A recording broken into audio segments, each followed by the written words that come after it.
Alright, so I'm gonna start off with like a personal experience, going back to like my work experience. I've been working at a Yeah.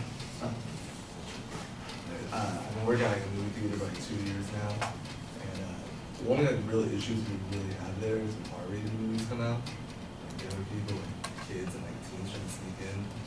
And I'm sure everybody here like old enough to see R-rated movies now.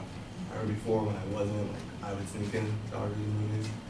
And so like every time an R-rated movie comes out, I have like someone like moms yelling at me because their kids can't go see it by themselves. And in a way, like it's annoying, but like I kind of get where they're coming from. And these ratings are kind of put on by the MPAA, or Motion Picture Association in America. And throughout the years, there's been many controversies with the ratings and how they rate certain movies. So today I'm going to be convincing you that the MPAA should alter the way they rate films. And I'm going to be doing this by going through the issues with the R rating, the PG-13 rating, and how people react to these movies. So first, we'll start with the R rating. According to the Chicago Tribune, since 1968, over 17,000 movies have been rated R, which means that more than half of the movies that have been released in the last 50 years have been rated R, making it the most popular rating.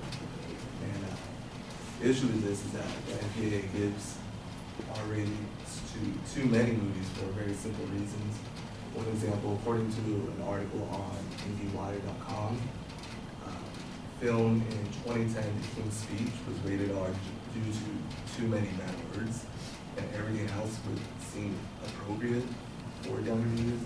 Back in the UK, it was rated, I don't remember the exact rating, but it was pretty much, it was appropriate for people 12 and up, but in the US, it was inappropriate for people 17 and under. So that kind of shows an issue with the MPAA that they're not really looking at the context anymore than just other bad words in movies, so young people can't watch a movie. And the real issue here is that young people have been exposed to bad words for like forever, since people are young, they know what bad words are. And so like they're already exposed to these things. Or people learn them, like people in school, like elementary school, they were cussing and stuff. And they're not even just bad words, like sexual material, like drug use, like you learn about that stuff in school, but we're so restricted to seeing when we're younger in movies. And Roger Ebert, who is a famous movie critic, was quoted saying that a lot of worthwhile movies are rated R for language, but teens have heard the words. So basically, what I was saying, how people have already been exposed to this kind of stuff, so why should it be restricted to it? And I believe the MPAA should really look at the context of the movie and see if this is really appropriate for a younger viewer, even though their own rules say too many bad words give an R rating. They should really look at it like, well, is it actually that inappropriate? And that goes into my next point with the PG-13 rating. Even though the R rating is the most popular rating, according to Dissolve.com, the majority of the highest grossing films in the US are PG-13. So because of this, a lot of studios try to aim for a PG-13 rating. If you look at a lot of the Disney Marvel movies, they're all PG-13. They're PG-13 on purpose. They kind of made with that intent in mind, they're going to be PG-13, which isn't a problem. The problem really comes from other films that are edited and reshot and stuff to be made PG-13 to make more money. So like an example of this, this last year movie, The Meg, came out, and the director of the film, in an interview with him saying that the studio cut down a lot of the violence to make it PG-13 to appeal more to teens so it can make more money. And the issue with that is because of the MPAA's rules on R-rated films restricting younger viewers, the studio is forced to make it, to cut stuff down to make it PG-13, which is really interfering with the director's intent and really interfering with the art, which is a problem coming from the MPAA, and it all really comes back to the R rating of that being so restricted. Another issue with the PG-13 rating is that there aren't a lot of PG-13 films that are violent and have a lot of killing and stuff like that, but since they don't have a lot of blood or bad words, they can still be PG-13 rating. And the R-rated movie that doesn't have any violence or any killing or anything that has some bad words in it, it's going to be rated R. So again, that's showing that the MPAA is a little hypocritical of itself, not really looking at the context of the movie more than just what they seem to be as bad. And and to really look at why the MPAA exists, it's more to restrict younger viewers than anything. Again, like I said, we're all adults here, we can see whatever we want, but these are aimed towards more like teens and kids. And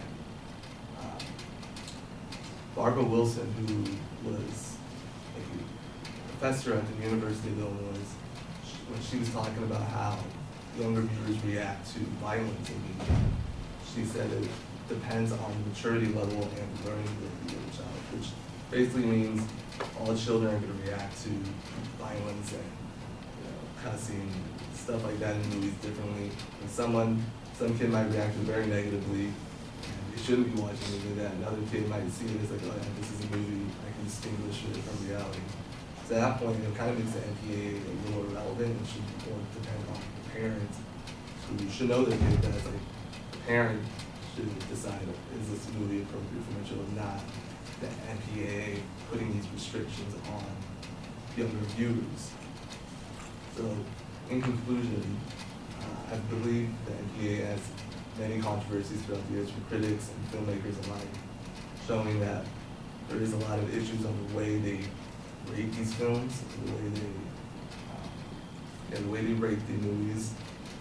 I believe they should really look at their own rules and change the reasons why they give a movie a certain rating, and really just look at more of the context of the film rather than the actual, like, what is seen as bad.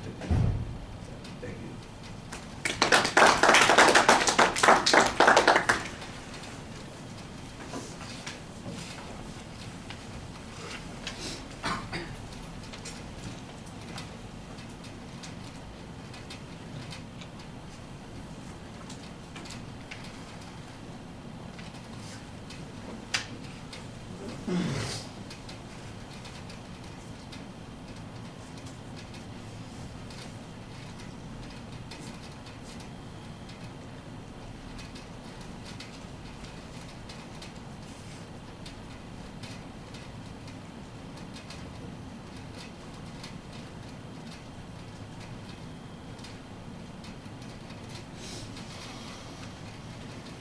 Ready? Yeah, hang on a second. Yeah. Okay. All right.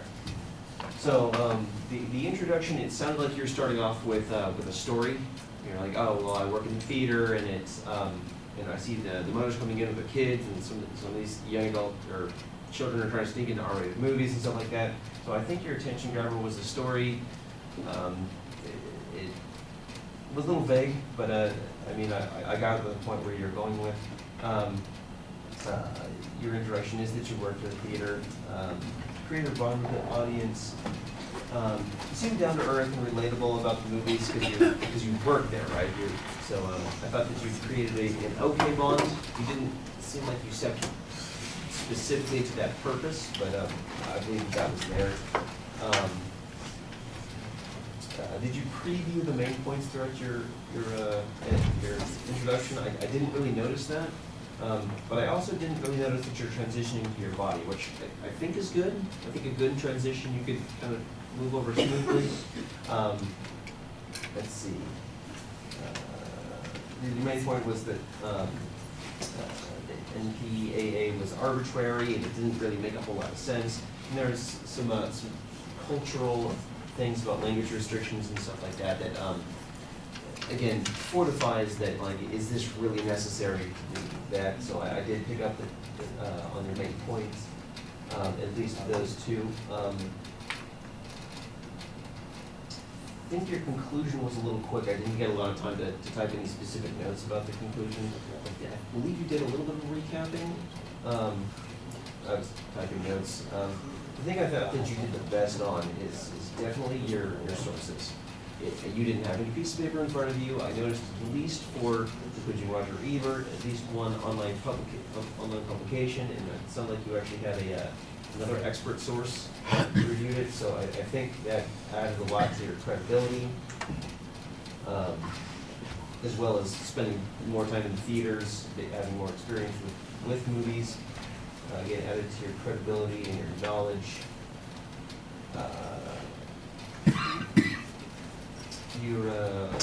You did use logical reasoning for a lot of this. Again, you were saying like culturally it's less relevant. We all know what bad words are. Putting the R rating on movies that don't need it.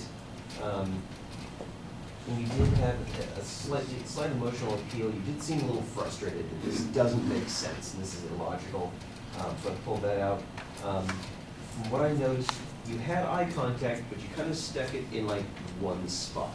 You didn't kind of address the entire room with your body language. You did have a little bit of gesturing at some point or another, and it went to a point where it's just a little too much, and then you cross your arms. So I don't know if you checked yourself on purpose, but I think you did okay on most of that.